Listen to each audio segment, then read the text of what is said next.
Hello everyone, welcome back to my channel Neha's academy. कैसे हैं आप सब? उम्मीद करती हूँ आप सब बहुत अच्छे होंगे।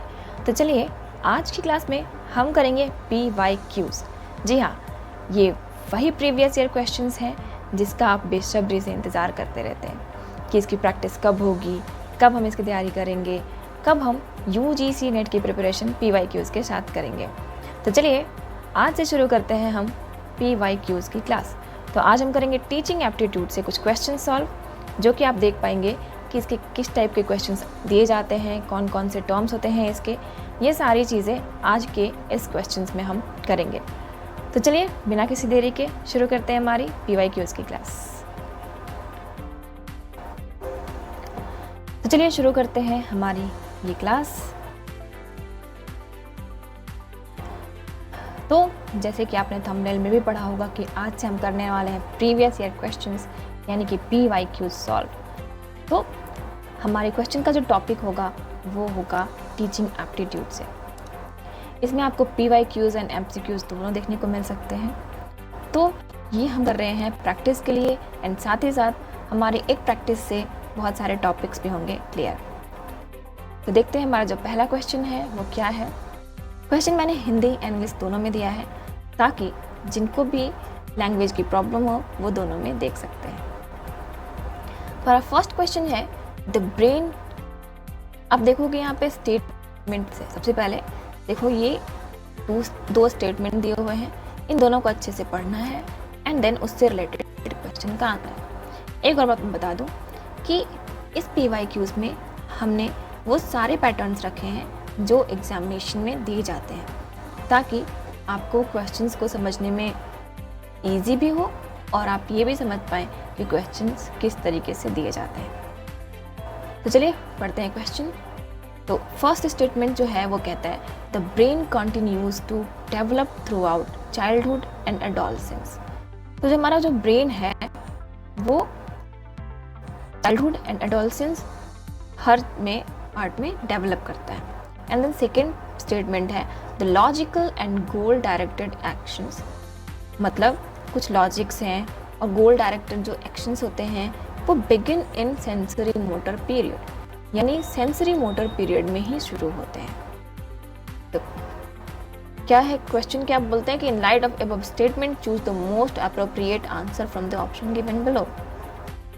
तो आपको इनके क्वेश्चंस के आंसर देखना है कि कौन सा स्टेटमेंट सही है, कौन सा गलत है। तो वो ऑप्शंस हम देखेंगे, लेकिन पहले इसको हिंदी में देख लेते हैं इस क्वेश्चन को। तो क्वेश्चन को हिंदी में ये क्या बोल रहा है कि मस्तिष्क का जो विकास है वो बचपन और किशोरावस्था के दौरान जारी रहता है, यानी कि चाइल्डहुड एंड एडोलसेंस के टाइम पे जो ब्रेन का जो डेवलपमेंट है वो जारी रहता है। देन तार्किक और लक्ष्य निर्देशित क्रियाएं सेंसरी मोटर अवधि में शुरू होती है, यानी कि जो लॉजिकली हैं एंड गोल डायरेक्टेड जो चीज़ें हैं वो सेंसरी मोटर पीरियड में आती हैं। तो इस क्वेश्चन को सॉल्व करने से पहले हम एक चीज़ और देखेंगे कि ये सेंसरी मोटर आखिर पीरियड है क्या। तो जीन पियाजेट ने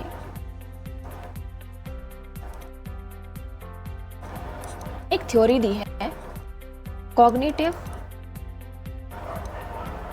लर्निंग की, यानी कि कॉग्निटिव डेवलपमेंट की। जीन पियाजेट की जो थ्योरी है कॉग्निटिव डेवलपमेंट, उसके तहत ये कुछ पीरियड्स बनाए गए हैं जो बच्चों की एज से रिलेटेड है। यानी कि फर्स्ट है सेंसरी मोटर पीरियड, जो कि होता है 0 से 2 साल के बच्चों के, ये उनका पीरियड होता है जो 2 साल तक के बच्चे होते हैं। फिर आते हैं प्री ऑपरेशनल पीरियड पे।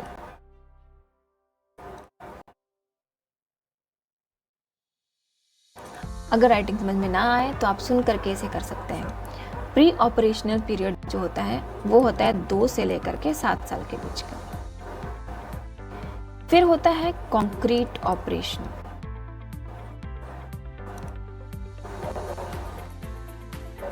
पीरियड ये होता है 7 से 11 साल का। एंड देन नेक्स्ट होता है फॉर्मल ऑपरेशन। पीरियड, जो कि होता है 11 से लेकर के 15 साल के बच्चों। तो क्या लगता है आपको कि सेंसरी मोटर में बच्चों के लॉजिकल एंड गोल ओरिएंटेड जो भी एक्टिविटीज़ हैं वो एक्टिव हो जाती हैं, शुरू हो जाती हैं? तो मुझे तो नहीं लगता कि नहीं, हाँ, यानी कि ये गलत है। और एक चीज़ सही है कि मस्तिष्क का जो विकास होता है वो बचपन और किशोरावस्था के दौरान जारी रहता है, यानी कॉन्टिन्यूसली उसके जो ब्रेन में जो है वो डेवलपमेंट होती रहती है। यूँ हम कह सकते हैं कि जैसे जैसे वो देखेंगे सीखेंगे वैसे वैसे उनके ब्रेन जो डेवलपमेंट है वो होता रहेगा। लेकिन सेंसरी मोटर पीरियड में उनका जो logical and goal oriented actions तो वो नहीं ले सकते, क्योंकि उन्हें उस टाइम में लॉजिक निकालने का कोई मतलब नहीं बनता, क्योंकि वो सिर्फ 0 से 2 साल के बीच के। यानी कि first statement is correct but second is not. तो इसका आंसर क्या हो जाएगा? इसका आंसर हो जाएगा नंबर 3, यानी कि कथन 1 सही है लेकिन कथन 2 गलत है। तो देख लेते हैं क्या ये आंसर सही है। तो जी बिल्कुल, ये आंसर है नंबर 3 कि फर्स्ट स्टेटमेंट जो है वो सही है और सेकंड जो है वो गलत है। तो चलिए वैसे ही देखते हैं नेक्स्ट क्वेश्चन। नेक्स्ट क्वेश्चन जो है वो है सेट। जैसे मैंने बताया आपको कि हम इसमें सारे पैटर्न्स देखेंगे, तो ये रहा सेकंड पैटर्न का क्वेश्चन। इसमें क्या है? In the set given below set 1 provides levels of teaching, यानी कि सेट 1 जो है वो लेवल ऑफ टीचिंग बताता है एंड सेट 2 जो है वो फोकस ऑफ कंसर्न पे बेस्ड है। तो अभी आप देखो हमारे पास जो लेवल्स ऑफ टीचिंग है वो क्या है? ऑटोनोमियस है, memory level, understanding level, reflective level, ये सारी चीज़ें हैं।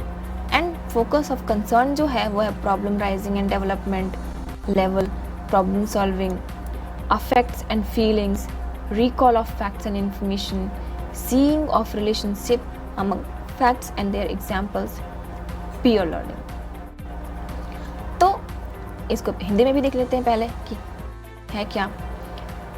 तो फर्स्ट जो है वो ऑटोनोमियस को बोलते हैं स्वायत्त। ओके, तो स्वायत्त जो है स्मृति स्तर है, समझ का स्तर है, चिंतनशील स्तर है।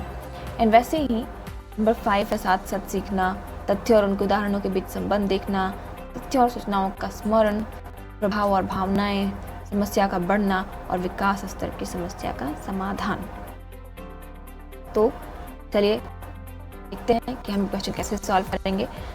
आप क्वेश्चंस में ये भी देख सकते हैं, ऑप्शन से भी चल सकते हैं, जैसे मैंने नंबर सीरीज में बताया था ना, ऑप्शन क्वेश्चन का आंसर देख सकते हैं। तो ऐसे हम ऑप्शन वाइज भी देख सकते हैं कि क्या है ऑप्शन में। तो ऑटोनोमियस जो है वो क्या, ये 1 यानी कि problem rising and development level, problem solving. तो जी हाँ, ऑटोनोमियस पार्ट जो होता है वो हमारे लिए प्रॉब्लम्स राइज करता है डेवलपमेंट लेवल के लिए एंड प्रॉब्लम सॉल्व भी करता है। तो अब ए में तो 1 हो जाएगा, तो हमारे पास ये 2 ऑप्शन हैं। अब ये दोनों ऑप्शन क्या हो गए? तो हमारे पास ये जो 2 ऑप्शन है, अब देखते हैं बी नंबर क्या कहता है। बी में है मेमोरी लेवल। अब मेमोरी लेवल कैसे बनता है? अफेक्ट्स एंड फीलिंग से बनता है, या फिर seeing of relationship among facts and their examples. तो नहीं, मेमोरी लेवल में हम क्या करते हैं? उसको याद करते हैं। अब याद कैसे कर सकते हैं? जब हम सामने उस चीज़ को फील कर रहे होते हैं, अफेक्ट देख रहे होते हैं, यानी कि B = 2। तो हमें तो ऑप्शन ऐसे ही मिल गया, ऑप्शन नंबर ए। और फिर भी हम नेक्स्ट भी देख लेते हैं कि सी क्या कहता है। सी इज़ द अंडरस्टैंडिंग लेवल। तो अंडरस्टैंड हम कैसे करते हैं? जब हम किसी चीज़ को उसके एग्जाम्पल्स के थ्रू देखते हैं, उसके फैक्ट्स को समझते हैं। एंड रिफ्लेक्टिव लेवल कहाँ काम करता है? जब हम किसी के साथ साथ काम कर रहे होते हैं, यानी कि पीयर लर्निंग कर रहे होते हैं, यानी हम उसी चीज़ को यूज़ में ला करके रिफ्लेक्ट करके देख रहे होते हैं, तब हमें वो लेवल ज़्यादा अच्छे से मिलना, राइट। तो इसका आंसर है ए। और देख लेते हैं कि इसका आंसर, जी हाँ, इसका आंसर हो गया ए, यानी कि चिंतनशील स्तर जो है वो साथ साथ सीखने में आता है। स्वायत्त जो है वो समस्या का बढ़ना और विकास स्तर की समस्या का समाधान करता है।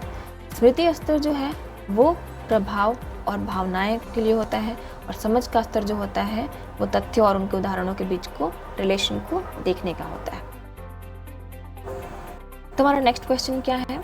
क्वेश्चन नंबर 3, यानी कि the term hermeneutics drawn from, मतलब ये जो टर्म है वो कहाँ से लिया गया है? सोशियोलॉजी से, एंथ्रोपोलॉजी से, थियोलॉजी से या इकोनॉमिक्स से? तो पहले देखते हैं कि ये टर्म है क्या। तो हर्मेन्यूटिक्स जो है इसका मतलब होता है साइंस ऑफ इंटरप्रिटेशन।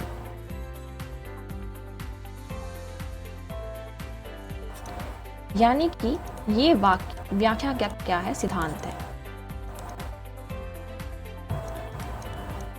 या विज्ञान है। ये जो वर्ड है ये ग्रीक वर्ड से लिया गया है। ग्रीक वर्ड इसको बोलते हैं हर्मेन्यूटिक्स।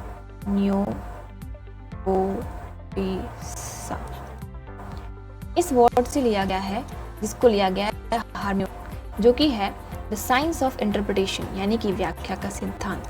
तो व्याख्या और सिद्धांत जो किससे रिलेटेड होते हैं? वो होते हैं धर्मशास्त्र से रिलेटेड, यानी कि थियोलॉजी से रिलेटेड। यानी कि इसका आंसर जो है वो क्या है? सी है। ये चीज़ें आपको पढ़ने के लिए आपको ये लॉजिकल पढ़ना पड़ेगा, यानी कि कुछ वेद वगैरह की ये क्लासेस होंगी जो कि लॉजिकल रीजनिंग का पार्ट है, पर आपको कुछ प्रिंसिपल्स, कुछ सिद्धांत जो कि टीचिंग एप्टीट्यूड में है, ये उसमें भी रिलेटेड है। इसका ये वर्ड था हर्मेन्यूटिक्स। चलिए देखते हैं इसका आंसर क्या है। इसका आंसर है आंसर नंबर सी। तो चलिए अब नेक्स्ट क्वेश्चन देख लेते हैं।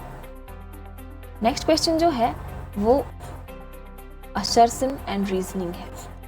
असर्शन एंड रीजन का क्वेश्चन। तो ये है 4th टाइप ऑफ क्वेश्चन। इसमें क्या है? इसमें 2 चीज़ें दी हुई होती हैं, यानी एक असर्शन दिया हुआ होता है, दूसरा रीजन दिया हुआ होता है, और फिर आपको बताना होता है कि जो असर्शन जो है वो रीजन से रिलेटेड है या नहीं, दोनों सही है कि नहीं, मतलब इस असर्शन का ये रीजन जो है वो करेक्ट है कि नहीं। अगर है तो आपको उसका आंसर करना है, नहीं है तो भी आंसर करना है। मतलब जो भी स्टेटमेंट इसमें मिलते हुए हैं उसका आपको ये पढ़ के बताना है। तो चलिए देखते हैं पहले ये क्या है। असर्शन जो है वो कहता है कि philosophy helps in determining aims of education. And reason क्या है कि education depends mostly on philosophy. अगर हम इसका हिंदी में ट्रांसलेशन देखें तो क्या है कि जो असर्शन जो है वो कहता है कि दर्शन शास्त्र शिक्षा के उद्देश्यों को निर्धारित करने में मदद करता है, एंड शिक्षा अधिकतर दर्शन पर निर्भर करती है। तो क्या ये करेक्ट है? तो आप देखोगे ना, ज़्यादातर एजुकेशन का पार्ट है वो फिलॉसफी का पार्ट है। मतलब लोगों ने पर अध्ययन किया एंड देन उसके बाद हमें वो कर देते हैं, यानी वो फिलॉसफर है, फिलॉसफी पे देते हैं। तो एजुकेशन जो है ज़्यादातर डिपेंड करता है फिलॉसफी पे, एंड फिलॉसफी जो है वो हेल्प करता है डिटरमाइन करने में एम्स ऑफ एजुकेशन को। तो ये दोनों जो है वो करेक्ट है, एंड इस असर्शन का ये रीज़न बिल्कुल करेक्ट है। तो हमारा ऑप्शन क्या हो जाएगा? Option number A, both A and R are true. तो ये रहा इसका correct answer, answer number A. तो देखते हैं हमारी लास्ट क्वेश्चन क्या है। इस पैटर्न ये है कि कौन स्टेट है इसमें, यानी कि आपको ये क्वेश्चन पढ़ना है, जो नंबर दी हुई है ये सब पढ़ना है, एंड देन बताना है कि इसमें कौन कौन सा ट्रू है। तो चलिए पढ़ते हैं। तो फर्स्ट नंबर है behaviourism pedagogical approach would say that learning is teacher centred, teacher is sole authority figure and leads the lesson, the class activities are visible. यानी कि पेडागोजिकल अप्रोच जो है वो कहता है कि लर्निंग जो है वो टीचर सेंटर्ड है, और टीचर जो है वो एक सोल अथॉरिटी है जो लेसन को लीड कर सकता है, एंड द क्लास एक्टिविटीज़ जो होती हैं वो विजिबल होती हैं। तो ये आपको करने के लिए पेडागोजिकल अप्रोच जरूर होना चाहिए, जो कि आपको नेक्स्ट क्लास में देखने को मिलेगी। इसकी वीडियो में से बना के डाल दूंगी ताकि वो इससे रिलेटेड सारी चीज़ें समझ में आ जाए।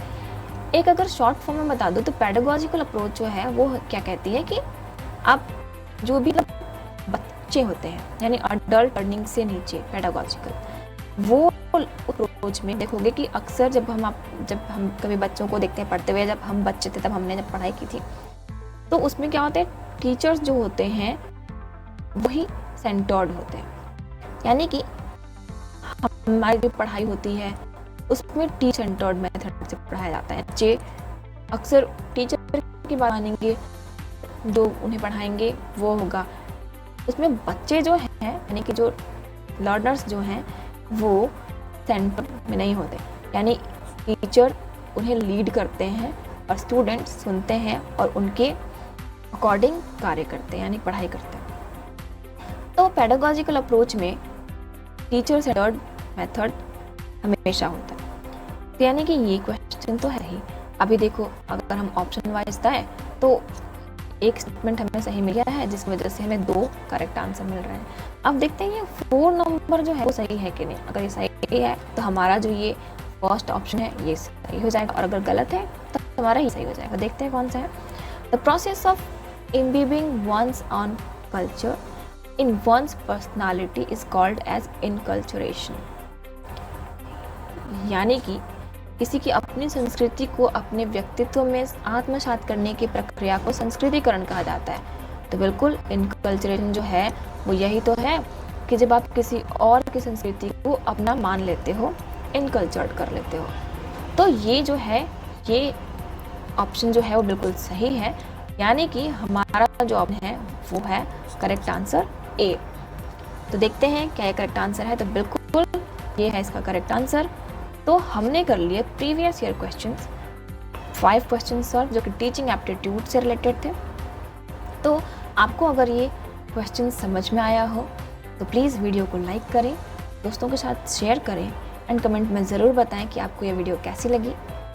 तो अगर आपने मेरे चैनल को सब्सक्राइब नहीं किया है तो प्लीज़ कर दें एंड बेल आइकन को भी ज़रूर प्रेस करें ताकि आगे की वीडियोज़ भी आप आसानी से देख सकें और उसकी नोटिफिकेशन आपको जल्दी मिल सके।